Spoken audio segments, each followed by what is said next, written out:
Right after the Tuesday Night Live event with Peter DeSantis here at AWS reInvent 2017, I jumped on the Trend Micro Facebook Live page to do sort of a reaction, a summary kind of live stream. Talked about the announcements, about AWS revealing some of the technology that they've built that they then build on top of to deliver services to us. Talked about the phenomenal speech from Stephen Schmidt around automating security and ensuring that humans are only doing human work and putting as many automated systems and processes in place. I'm still glowing, still super excited about it. I'm just amazed and blown away to hear that type of a message from the CISO of the leading cloud provider on the planet. Check it out. Here's the live stream that we had published on Facebook Live for Trend Micro. I think you'll really enjoy it.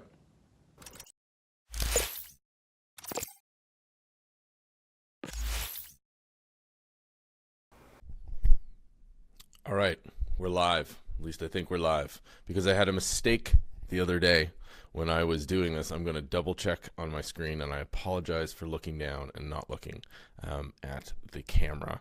I just want to double check this. And of course, my team, my friends who are watching, are probably like, oh, again, you're going to watch it. It's also giving me a chance to calm down. Now, I think I need to put out some disclaimers because it is 10 o'clock in Las Vegas. Cool, we are going live. That is great. Couple disclaimers, just to get this out of the way. I am stone cold sober. I'm not under the influence of anything, so any giggling, any excited behaviors that you see from me summing up Tuesday Night Live are totally legitimate, totally genuine. And the reason why I need to say that is simply because Stephen Schmidt got up at the end of Tuesday Night Live. He was the second to last segment on his own, and just amazing. He said some fantastic things about security, about modernizing security that just resonated. Their messages that I've been trying to push for years, that AWS has internalized. To hear those things coming from the CISO of one of the largest, if not the largest, well, it is the largest cloud service provider, coming out of the words coming out of that CISO's mouth, out of Stephen Schmidt's mouth, phenomenal. We're going to get to that in a minute. I'm going to start from the beginning, and I'm going to walk through some of this stuff because I think there's a lot of great stuff that got announced or talked about, at least tonight, from Peter DeSantis, from the team. Starting off with regions. First 10 years of AWS, they did 11 regions. That's a lot. We all know them. We're deploying in them all the time. Between 2016, so this process has already started, and the end of 2018, they're adding 11 more. So we've got some announced in Sweden, there's one coming in France, a bunch coming all around the world, but a doubling of AWS region count. And that's amazing. In 2 years, they're going to double what they did in 10.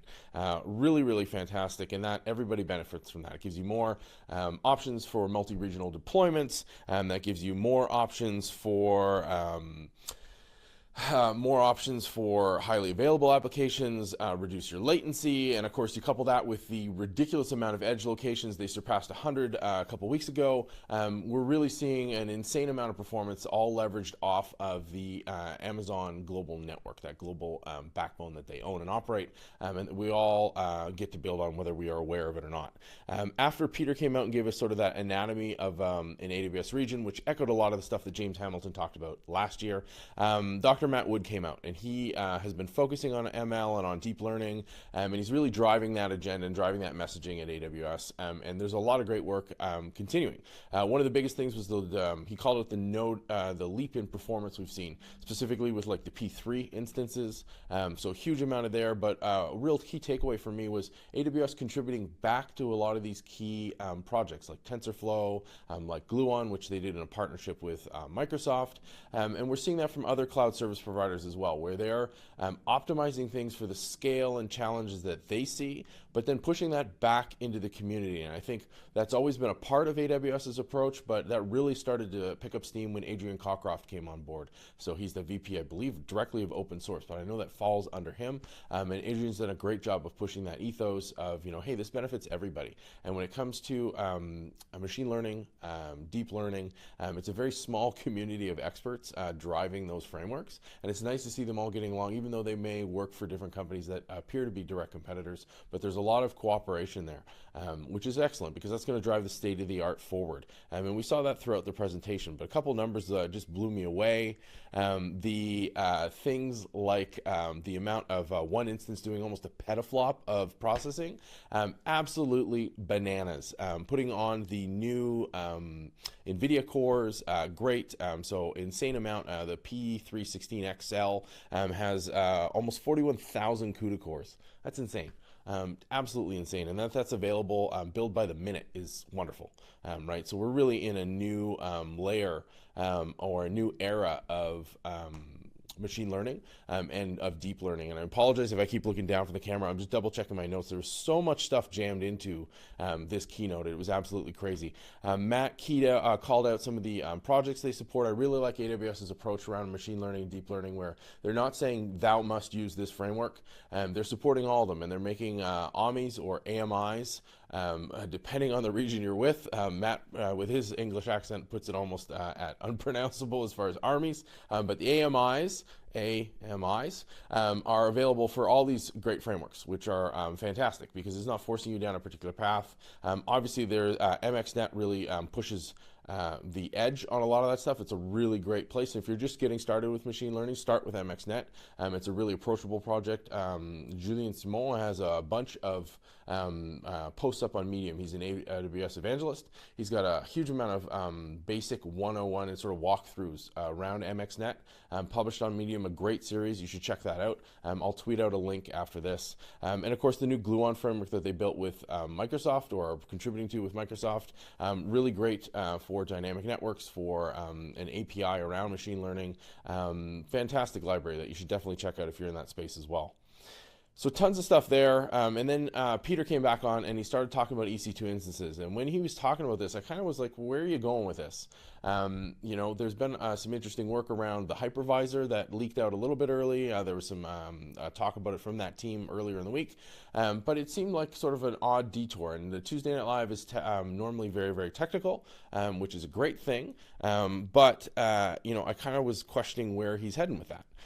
So he started to talk and he introduced this concept of Nitro. And essentially what it is that they've taken these instance goals of being secure, being performant, being familiar, and really tried to deliver a new AWS scale solution. And it's this Nitro hypervisor. And it started with the C3s, C4s, and now it culminates with the C5s. But what I really found fascinating was you know, the custom ASICs they're using from Annapurna Labs, which they acquired a couple years ago.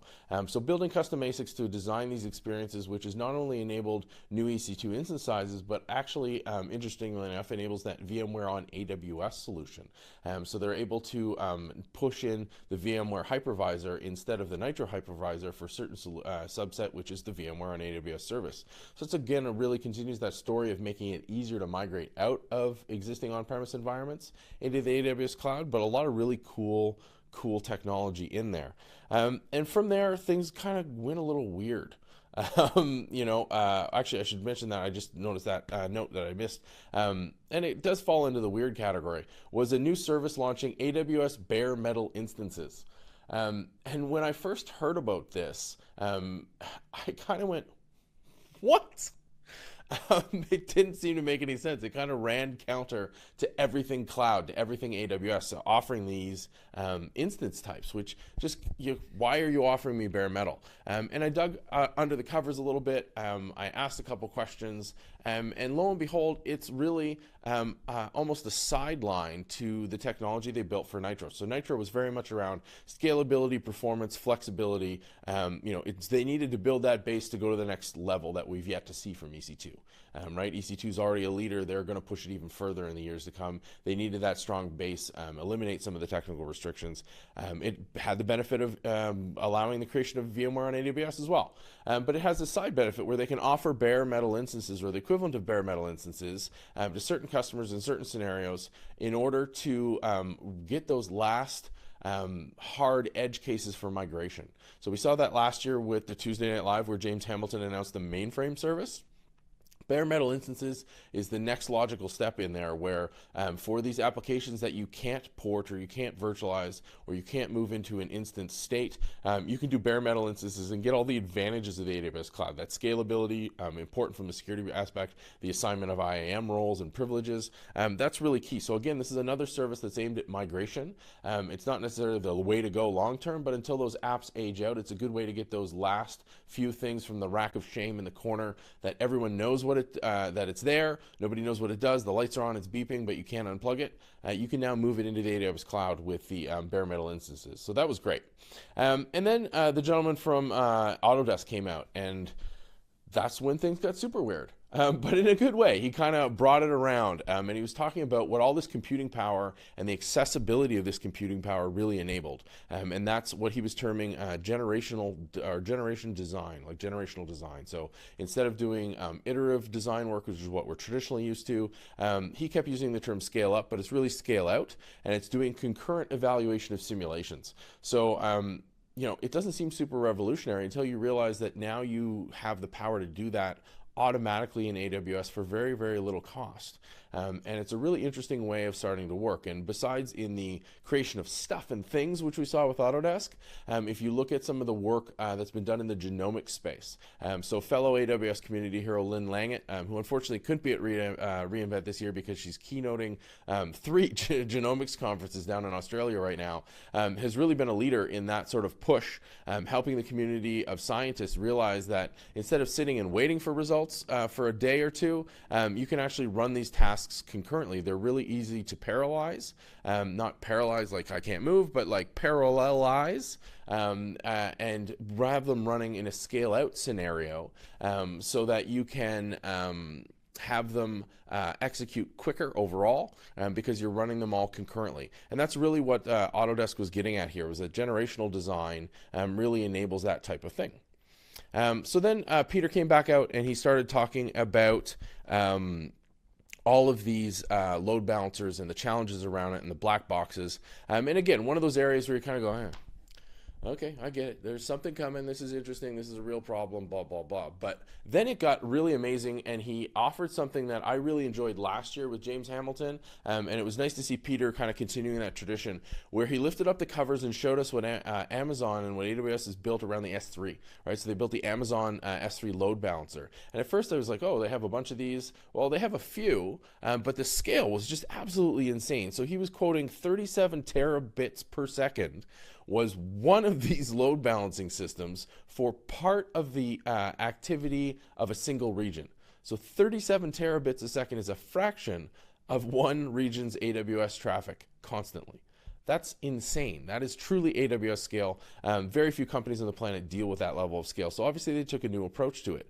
And then it came to, again, revealing behind the covers, the AWS Hyperplane service, which has actually been out there for a little while, but it's not a service for us. It's an internal service only. So it's interesting to see that sort of next level abstraction where they've got AWS teams building services that are only for other AWS teams to build on top of. And in this case, Hyperplane is this load balancing service, took core concepts from S3, and we're seeing it in Elastic File System, which we never knew, Managed NAT, which you kind of had a guess that something new was working underneath, then the new load balancer, the network load balancer that launched this year, and then the brand new launched today private link service. So all of these have built on the technology of Hyperplane, similar to the things we're seeing in EC2 where they built the Nitro system, and we're seeing new technologies built on that. So we're seeing a continuing theme there again, where AWS is continually innovating beyond the scale of problems they have to enable even more innovation, which is great. That's a phenomenal thing. This is what you want from a cloud provider. They're always providing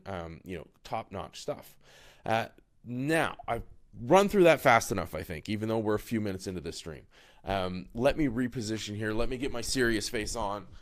I honestly am trying not to explode at the seams right now. Stephen Schmidt came out and he talked about security at scale. He hit on all my favorite keywords. Agility, enabling, not being the house of no, automation. Talked about how machine learning is impacting best practices, partners, all this great stuff. But then he hit us with a few anecdotes. One, might not be 100% agreeing with, but I get his core concept, which is that humans and data don't mix. I think there's some sort of relationship there, but it is a good point, is that there's a massive amount of data involved in security, and humans shouldn't be processing it. We should have systems that process it to enforce things, and we need humans as least amount possible. I say this as a human, but we need humans the least amount possible in a security feedback loop, and he was really pushing that. Doing this conservation of resources, right? He wants to conserve his humans, his security engineers, his developers. He wants to rely on systems as much as possible. Now remember, Stephen Schmidt is the CISO for AWS. So he's dealing with this at a massive scale that none of us are dealing with. So when I'm talking to a CISO of an organization, or friends of mine in the community are, and they're saying, well, we can't get there, we're too big. We've got 10,000 people, we're too big. AWS literally runs the infrastructure for a vast majority of companies, right? They're an $18+ billion a year business, and this is their CISO who comes out and hits us with this beauty. How many engineers are in our security operations center at any given time? And he goes, just one, right? Just one. And actually I think he even went 0 and then to just 1, because they've automated everything. They've absolutely automated things soup to nuts. They're using systems that they've built to automate response, to automate detection, to make findings, and to pull them up to ensure that they are reducing the workload on people. And I'll give you a personal story. So I've been with Trend Micro for 6 years, focusing purely on cloud, which has been great. It's been wonderful. We as a business have a broad spectrum. We help people from consumer all the way through to data center and cloud. But I've been able to focus on cloud here, and it's been great. Before that, I spent 10 years with the Canadian federal government. And there, I was focusing a lot on network security and on investigations. I'm a forensic scientist by training, so a lot of the network security investigations, in network operations, you're literally sitting at a console and looking at log lines go by. And if you're good at it and have enough coffee, you can detect some attacks and you can figure things out. But that's not what we're good at humans. We're good at making subjective decisions, but you can have the computer do the analysis around the basic log lines. Have the computer look at all those log lines, because it doesn't care. It doesn't get tired, doesn't get bored. It won't ignore these things, right? We're humans, even to the best of our intentions, we're going to make these mistakes. And you can't rely on a security practice where mistakes are possible. So Stephen came out and was highlighting how much they've pushed automation in there, how much they're relying on systems to remove the grunt work, so that they have security engineers only involved when they really need to be involved. You're leveraging the humans for what humans are good at. Gut feel, subjective, higher level thinking based on data that the systems have pulled together and done the basic analysis on. So he had 2 major points around this. So he was talking about automated identification of common threats and findings and automated forensics, which was amazing. I can't wait to try to dig up more information on that from the AWS deployments. But also this constant low latency scanning for misconfiguration and automated ticketing, but not just the standard thing that people do for ticketing, which is just raise a ticket. Automated complete loop of a ticket, where the ticket is raised, it's tried to resolve automatically or highlighted to other systems, and then come back again for verification by an automated system and closed out automatically, so that at the best case scenario, or the common scenario, is that a security engineer is never involved. We had Cybersecurity Month. I mentioned this on the stream this afternoon. Cybersecurity Awareness Month was last month, and the number one thing that kept coming up was lack of security skills. This is a fantastic example. It echoes what we talked about with Armor, with Dan from Armor earlier, which was they were using automation to amplify their security engineers. This is what AWS is doing. This is what people who get it are doing. You push for that automation. You let the people do what people are good at. I guarantee I'm going to be replaying the section of tonight's talk from Stephen Schmidt to anyone who will listen. It is a fantastic way. It is the way to be doing it. It is far easier in an environment like the AWS Cloud, but those principles are possible within the data center as well. You can start wiring even in traditional appliance-based stuff, in traditional tooling. There are possible avenues for automation. You're not going to get fully automated, but you need to start walking that path now. And of course, modern data center tooling is programmable. You can automate it, and you should be. You need to start thinking from a security perspective that you are in fact a security developer. You're not just sitting there and operating. You are building security into everything, working hand in hand with the rest of the IT teams. It was just That was the message we're hearing from Stephen. That's the message you need to be bringing home. Fantastic. Automate, automate, automate. It's the future of security. It's the now of security for those that get it. And then Stephen came into some of the more recent security services that were launched. Amazon Macy launched at the AWS Summit in New York in the end of the summer.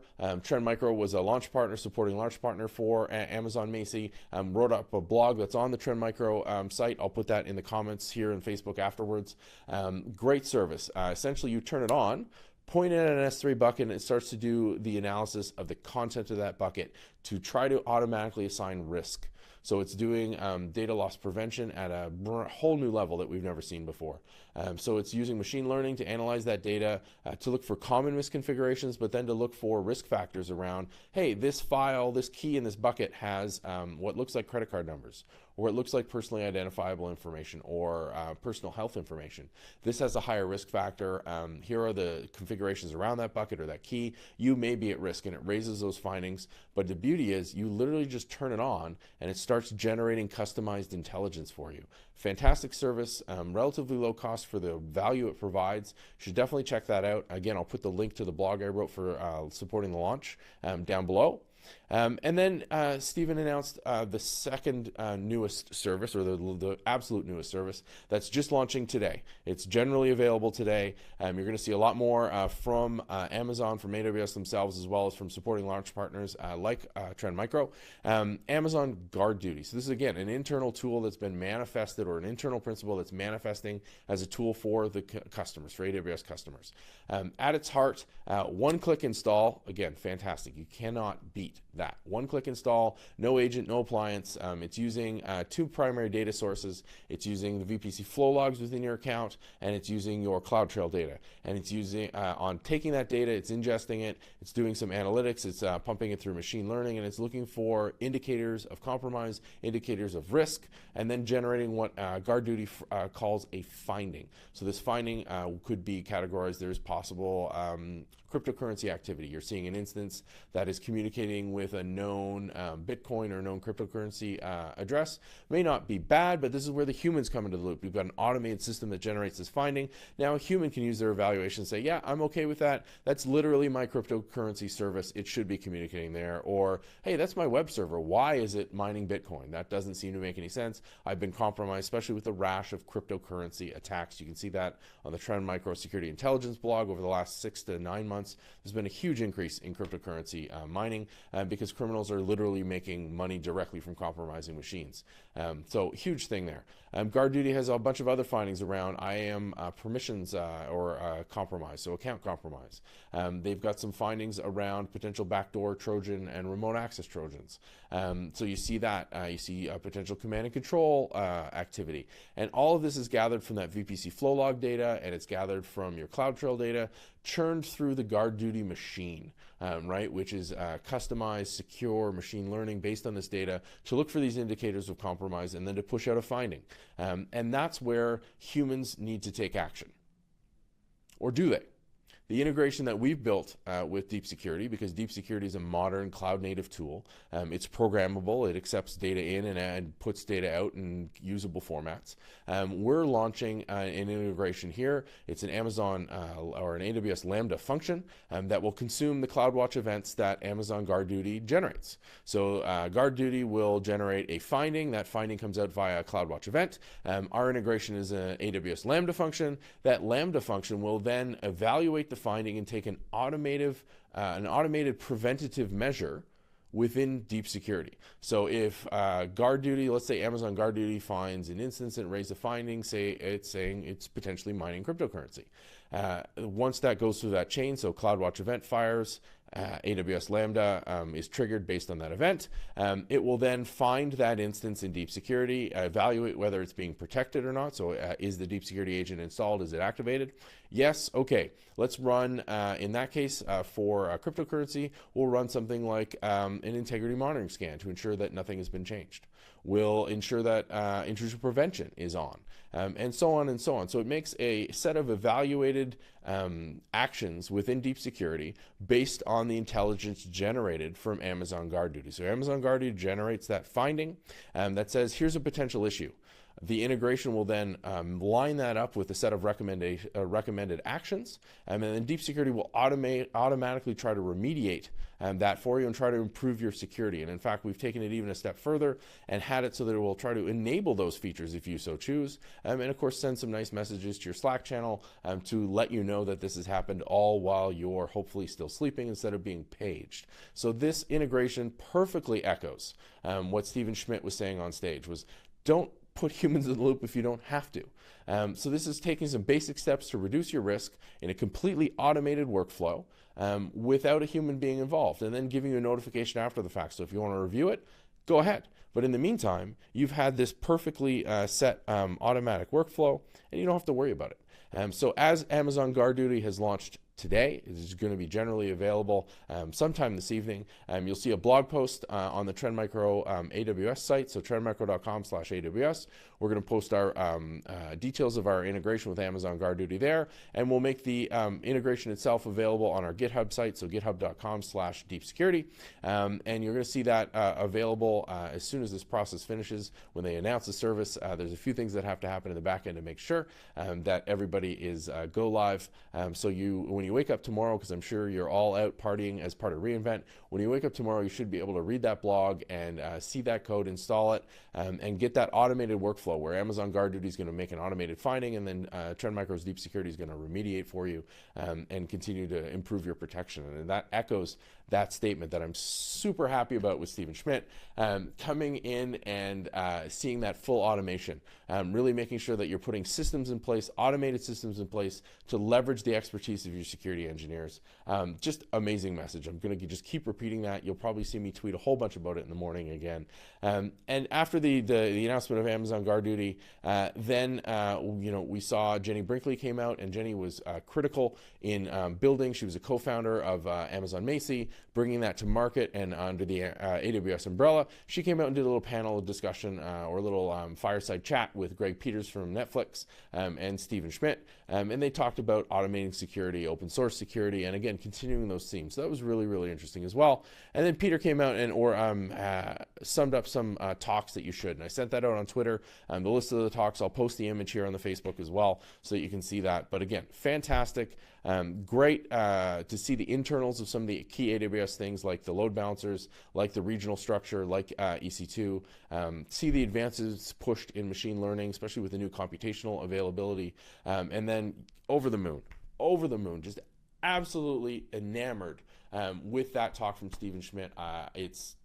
Mind is still blown. Love to see it coming from the CISO of AWS. Automate security for success. Just drive that in. So I would be super honored if you actually watch this, Stephen. If it gets to you, I owe you a beer or as many as you can drink. Blown away. Amazing Tuesday Night Live. Amazing to hear the CISO from AWS echoing those statements. Fully automate, and that's how you have security at scale. That's how you have cloud native security. I'm kicking around all week. I'll be on the floor tomorrow. I'll be talking during the keynote. I have a talk on serverless security. Again, huge theme around automation tomorrow at the ARIA. Talk to me here on Facebook. Hit me up on Twitter where I'm Mark NCA. If you see me walking around the halls, you could probably avoid me now because you're like, that's that crazy guy who really was going nuts about Tuesday Night Live. But please stop me. I will be rational tomorrow, I promise. Thanks for tuning in. I hope the rest of your night is a blast, and we'll talk